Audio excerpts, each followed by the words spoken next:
and masturbation.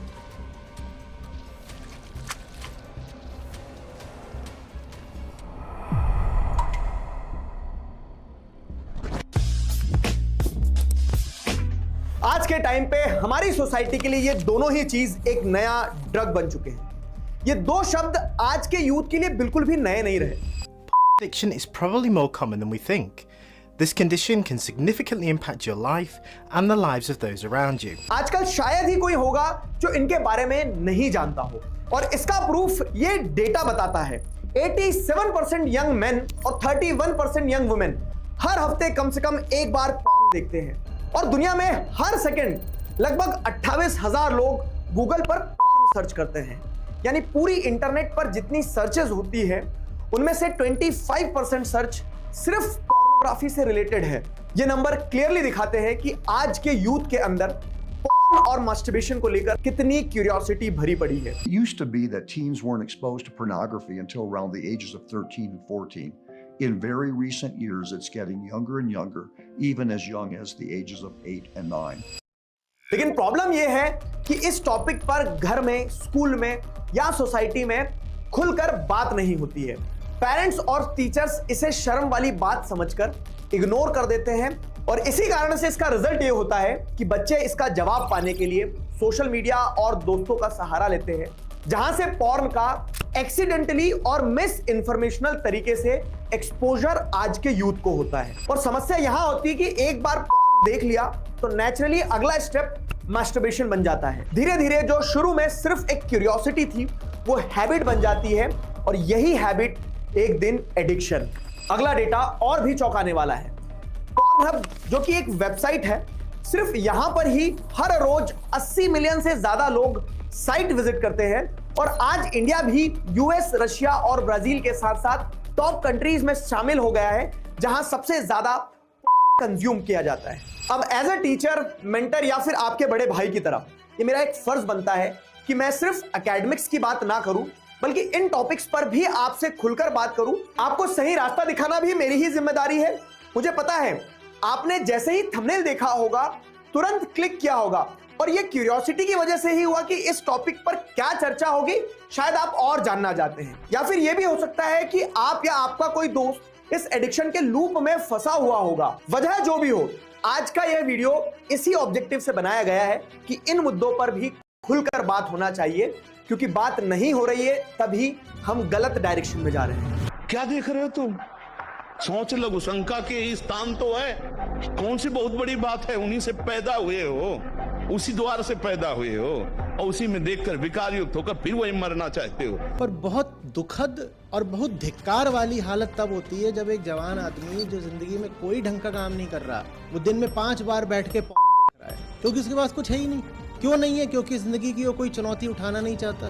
Hello everyone, मेरा नाम है दिगराज सिंह राजपूत। स्वागत है आप सभी का आज के इस वीडियो में। इस वीडियो में हम यही समझेंगे कि पॉर्न और मास्टरबेशन का एडिक्शन कैसे डेवलप होता है, ये हमारे बॉडी और माइंड पर क्या इफेक्ट डालता है, और लास्ट में इसका प्रैक्टिकल सॉल्यूशन भी डिस्कस करेंगे जो आपको वापस एक नॉर्मल और हेल्दी लाइफ जीने में हेल्प कर सके। चलो स्टार्ट करते हैं, लेकिन उससे पहले वीडियो को लाइक, चैनल को सब्सक्राइब जरूर करना, ताकि हम इस तरह के वीडियोस आप तक और पहुंचा सके। अगर हमारा काम पसंद आया तो इस वीडियो को उन लोगों के साथ जरूर शेयर करना जिन्हें इस वीडियो की सख्त जरूरत है।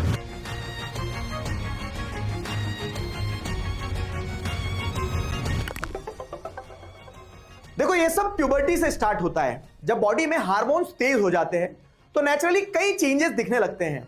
जैसे लड़कों में एक्ने निकलने लगता है, आवाज थोड़ी सी हैवी हो जाती है, और लड़कियों में पीरियड्स आना शुरू हो जाते हैं, जो कि सब कुछ नेचुरल है।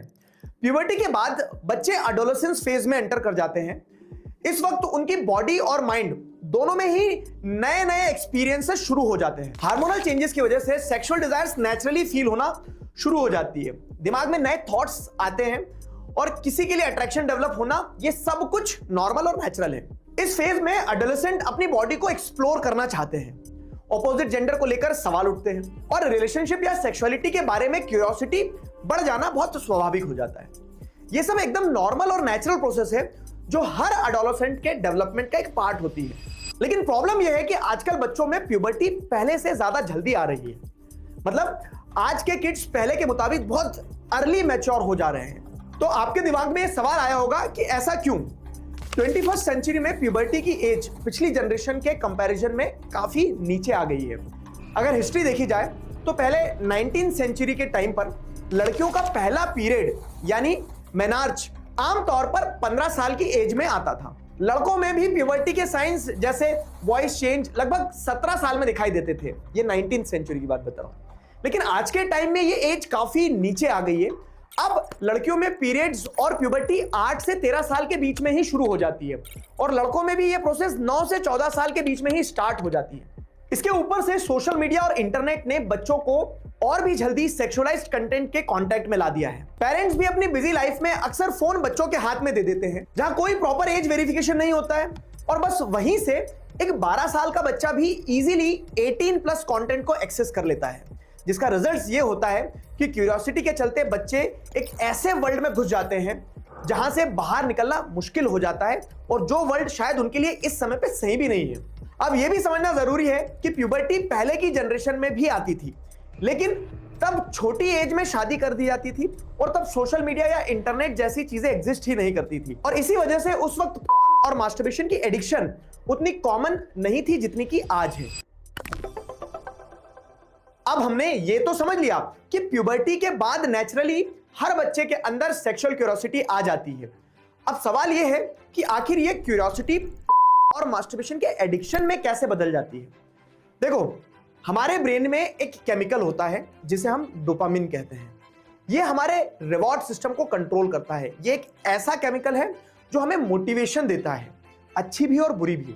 मतलब जब भी हम कोई अच्छी चीज अचीव कर लेते हैं, जैसे एग्जाम्स में अच्छे मार्क्स ले आना या फिर कोई गेम जीत लेना, तो जो खुशी और एक्साइटमेंट हमें फील होता है वो इसलिए फील होता है क्योंकि डोपामिन जो है वो हमारी बॉडी के अंदर रिलीज होता है। हमारा ब्रेन जो है उस सेंस ऑफ अचीवमेंट के लिए हमें और प्रेरित करता है। ये केमिकल हमें अंदर से बहुत अच्छा फील करवाता है। नेचर ने हमारे ब्रेन में डोपामिन सिस्टम इसीलिए बनाया है ताकि हम सरवाइव कर सके, अपने गोल्स अचीव कर सके और ग्रो कर सके। अब सेक्स के केस में भी डोपामिन रिलीज होता है। क्यों?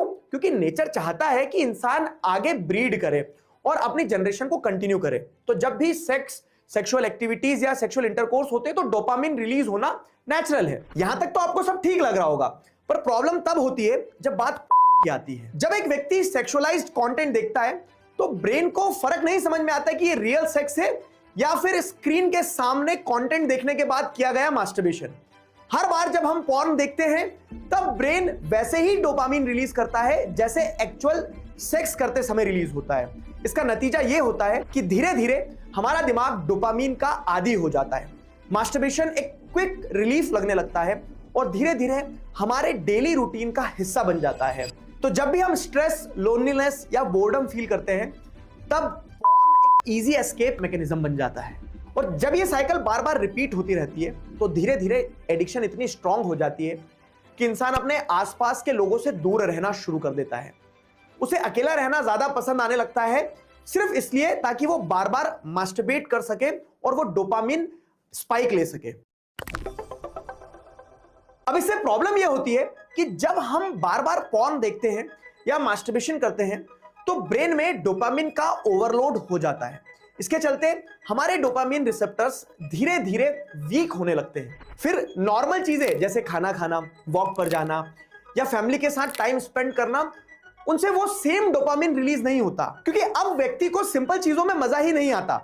उसने अपने डोपामिन रिसेप्टर्स का पूरा हेल्थ बिगाड़ लिया है, सेटिस्फेक्शन ही नहीं फील होता और इसी वजह से इंसान हमेशा फ्रस्ट्रेटेड और डिस्कनेक्टेड रहने लगता है।